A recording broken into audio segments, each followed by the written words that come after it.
Prepared for heavy rains tomorrow? Well, you may want to take a quick walk through your home tonight before that heavy rain starts so you don't end up with a repeat of this past March when hundreds of tri-state homes flooded. Come see this. This was underwater. Remember these scenes from last summer in Oakley, Norwood, and other communities? These sewers did not work. This is raw sewage. 5 inches of rain from an August storm flooded basement after basement and backed up sewer lines across the tri-state. Homeowners and renters, like Amanda Cole, had no flood insurance to cover their losses.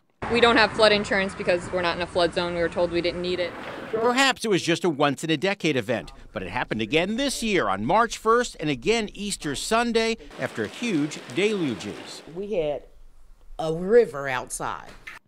And it could happen again the next 24 hours. So what can you do?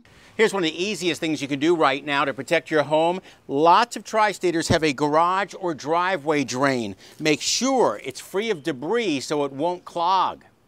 Then check your basement. If you have a sump pump, make sure it's working. If you have boxes on the basement floor, put them someplace higher.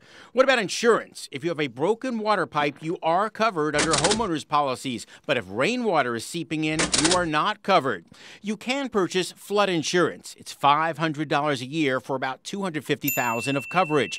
But there is a cheaper option. The Insurance Information Institute suggests sewer backup protection for about $50 a year. It protects against what often happens in a storm, water coming up from drains. And unfortunately, you can't call your insurance company tomorrow morning and buy flood insurance for tomorrow afternoon. They won't approve it that quickly.